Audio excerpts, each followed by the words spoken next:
Israel में अमेरिकी राजदूत माइक हकाबी द्वारा ग्रेटर इसराइल की सीमाओं को दिए गए एक बयान ने अंतर्राष्ट्रीय कूटनीति में भूकंप ला दिया है। टकर कार्लसन के पॉडकास्ट में दिए गए उनके बयानों के बाद न केवल अरब जगत बल्कि समूचे मुस्लिम देशों ने एकजुट होकर अमेरिका के खिलाफ कड़ा विरोध जताया है। अब तक 14 मुस्लिम देशों और 3 बड़े अंतर्राष्ट्रीय संगठनों ने इस बयान को अत्यंत भड़काऊ और क्षेत्रीय संप्रभुता पर हमला करार दिया है। 21 फरवरी को प्रसारित द टकर कार्लसन शो की बातचीत के दौरान हकाबी ने बाइबल के संदर्भों का हवाला देते हुए इसराइल के भौगोलिक विस्तार का समर्थन किया।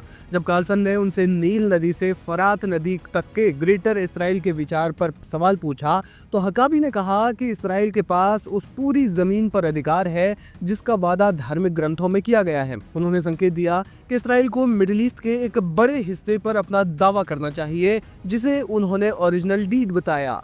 इस बयान के सामने आते ही मुस्लिम जगत में तीखी प्रतिक्रिया देखने को मिली। मामले में ईरान ने भी करारा जवाब दिया। ईरानी विदेश मंत्रालय के प्रवक्ता इस्माइल बाकई ने कहा कि इस्लामी गणराज्य ईरान इस्लामिक सहयोग संगठन के साथ मिलकर ऐसी चरमपंथी वैचारिक बयानबाजी की निंदा करता है जो कब्जा करने वाले शासन को फिलिस्तीनियों के खिलाफ अपने अत्याचारों और अवैध उपायों को जारी रखने और क्षेत्र के देशों के खिलाफ लगातार आक्रामकता को बढ़ावा देगी।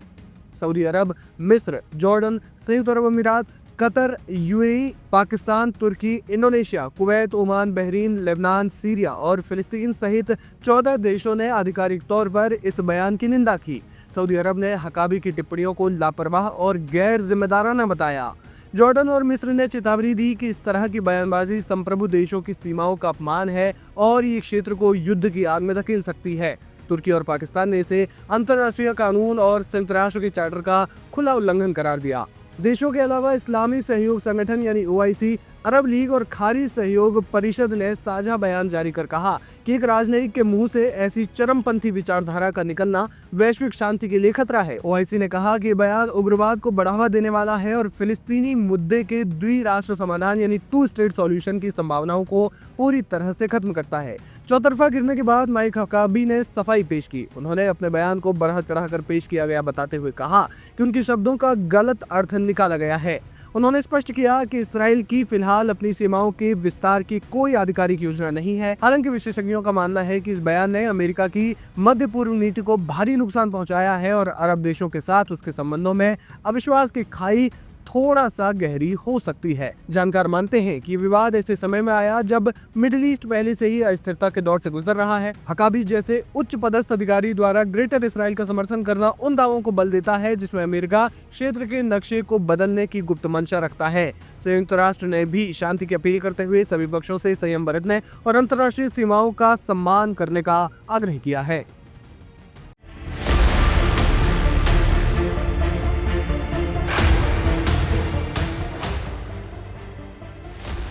ड्रोन, मिसाइलें और अत्याधुनिक हथियारों से भरे इस असला खाने का ये वीडियो देखिए।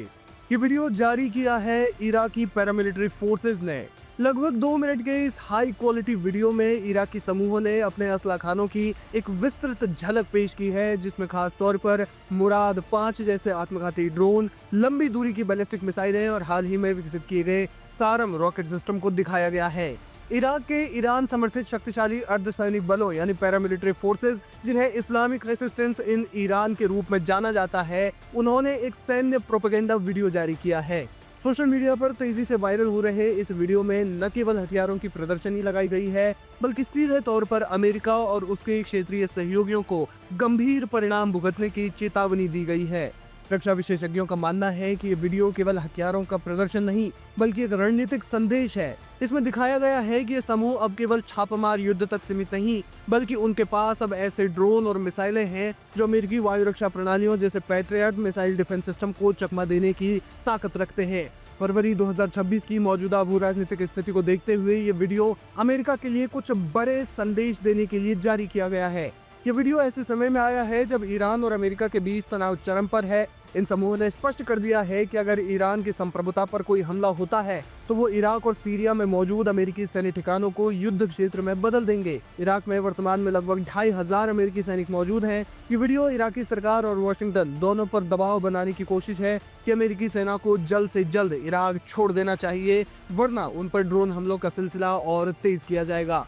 वीडियो के जरिए ये संदेश देने की कोशिश की गई है कि अमेरिका की प्रतिरोध नीति विफल हो रही है और ये समूह किसी भी बड़े सैन्य टकराव के लिए पूरी तरह तैयार हैं। वॉशिंगटन के पॉलिसी मेकर्स ने इस वीडियो को गंभीरता से लिया है। हालांकि पेंटागन ने आधिकारिक तौर पर इसे प्रोपेगेंडा करार दिया है, लेकिन खुफिया रिपोर्ट्स के अनुसार इराक में अमेरिकी बेस हाई अलर्ट पर है। जानकार मानते हैं कि 2026 में अमेरिका की सख्त विदेश नीति और प्रतिबंधों के जवाब में ईरान के एक्सिस ऑफ रेसिस्टेंस ने अपनी गतिविधियों को तेज कर दिया है। इराकी विश्लेषकों का मानना है कि वीडियो इलाके में एक जवाबी कार्रवाई के चक्र को जन्म दे सकता है। अगर इन समूहों द्वारा भविष्य में कोई छोटा भी हमला किया जाता है तो अमेरिका की ओर से एक बड़ा सैन्य जवाब देखने को मिल सकता है, जिससे पूरे इलाके में अस्थिरता पैदा हो सकती है। इराकी पैरामिलिट्री फोर्सेस द्वारा जारी किया गया ये वीडियो मिडिल ईस्ट में बदलती सैन्य गतिशीलता का प्रतीक है। ये दर्शाता है कि अब युद्ध केवल सीमाओं तक सीमित नहीं, बल्कि ड्रोन और मिसाइल तकनीकों ने प्रॉक्सी समूहों को इतना शक्तिशाली बना दिया है कि वे दुनिया की महाशक्ति को सीधी चुनौती देने की स्थिति में आ गए हैं। आने वाले हफ्तों में इस इलाके में शांति और सुरक्षा के लिए बेहद निर्णायक साबित होने वाले हैं।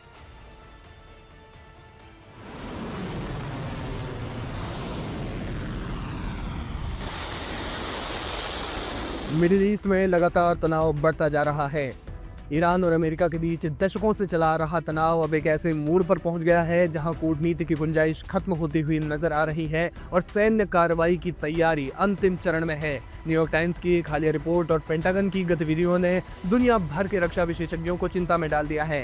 ताज़ा सैन्य गतिविधियों के मुताबिक अमेरिका ने कतर स्थित अपने विशाल अल उदैद एयरबेस और बहरीन में मौजूद सैन्य ठिकानों से सैकड़ों अमेरिकी सैनिकों को सुरक्षित बाहर निकाल लिया है।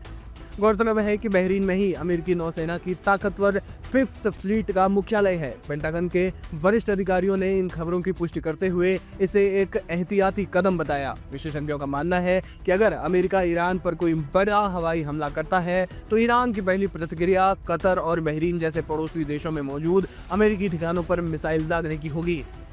सैनिकों को हटाकर अमेरिका संभावित कैजुअल्टी को कम करना चाहता है ताकि वो ईरान के भीतर मुक्त होकर सैन्य ऑपरेशन चला सके। इस तनाव के बीच एक और चौंकाने वाली खबर ये है कि अमेरिका ने सीरिया से अपने सभी सैनिकों को हटाने की प्रक्रिया तेज कर दी है। सीरिया में तैनात लगभग 900 से 1000 अमेरिकी सैनिक अब इलाके को खाली कर रहे हैं। इसे दो नजरियों से देखा जा रहा है। अमेरिका सीरिया जैसे अस्थिर क्षेत्रों में अपने सैनिकों को ईरानी समर्थित मिलिशिया के लिए एक सेटिंग डक यानी आसान लक्ष्य नहीं बनाना चाहता। पेंटागन अपने सैन्य संसाधनों को इसराइल की सुरक्षा और खाड़ी में मौजूद बड़े एयरक्राफ्ट कैरियर्स पर केंद्रित कर रहा है। इस पूरे सैन्य घटनाक्रम के पीछे राष्ट्रपति डोनाल्ड ट्रंप का वो कड़ा संदेश है जिसने तेहरान में खलबली मचा दी है। ट्रंप ने ईरान के सर्वोच्च नेतृत्व को एक नई परमाणु संधि और क्षेत्रीय स्थिरता पर बातचीत करने के लिए मात्र 10 से 15 दिनों का समय दिया है। ट्रंप ने अपने चिर परिचित अंदाज में चेतावनी देते हुए कहा है कि अगर ईरान इस समय सीमा के भीतर समझौते की मेज पर नहीं आता तो उसे ऐसे परिणामों का सामना करना पड़ेगा जो उसने पहले कभी नहीं देखे होंगे।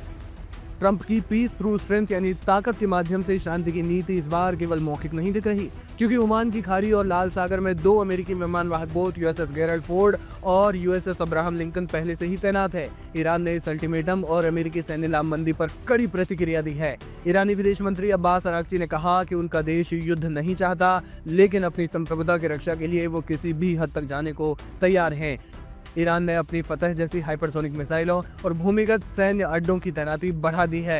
रिपोर्ट्स के अनुसार ईरान भी अपने जवाबी प्रस्ताव पर काम कर रहा है, लेकिन ट्रंप की शर्तों को पूरी तरह स्वीकार करना उसके लिए राजनीतिक आत्महत्या जैसा होगा।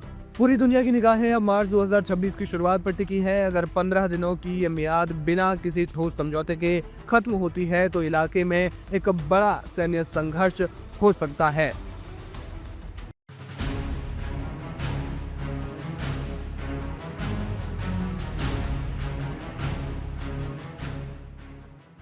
अमेरिका और ईरान के बीच बढ़ती तनाव का असर अब सीधे कच्चे तेल के बाजार पर दिखाई देने लगा है। अंतर्राष्ट्रीय बाजार में क्रूड ऑयल की कीमतें 6 महीने के उच्चतम स्तर के करीब पहुंच गई हैं। भू-राजनीतिक अनिश्चितता और संभावित सप्लाई बाधाओं की आशंका ने निवेशकों को सतर्क कर दिया है, जिससे बाजार में तेजी का रुख बना हुआ है। वैश्विक बाजार में ब्रेंट क्रूड करीब $71.99 प्रति बैरल और वेस्ट टेक्सास इंटरमीडिएट यानी WTI करीब $67.05 की आसपास पहुंच चुका है। इस सप्ताह ब्रेंट में करीब 6% और WTI में 5% से ज्यादा की बढ़त दर्ज की गई। घरेलू वायदा बाजार MCX पर 20 फरवरी 2026 को मार्च एक्सपायरी वाला कच्चा तेल शुरुआती बढ़त के बाद करीब 6,050 रुपए प्रति बैरल के स्तर पर सपाट कारोबार करता हुआ नजर आया। तेजी की बड़ी वजह के तौर पर अमेरिका के राष्ट्रपति डोनाल्ड ट्रंप का ईरान को दिया गया अल्टीमेटम वजह माना जा रहा है, जिसमें परमाणु समझौते पर तय समय सीमा के भीतर बातचीत का दबाव बनाया गया है। साथ ही अमेरिका द्वारा मिडिल ईस्ट में सैन्य मौजूदगी बढ़ाने की खबरों ने भी बाजार की चिंताओं को बढ़ाया है। दूसरी ओर ईरान और रूस की स्ट्रेट ऑफ हॉर्मुज में संयुक्त नौसैनिक गतिविधियों ने भी जोखिम प्रीमियम को ऊंचा रखा है। यह समुद्री मार्ग वैश्विक तेल आपूर्ति का करीब 20% वहन करता है, इसलिए यहां किसी भी तनाव का सीधा असर कीमतों पर पड़ता है।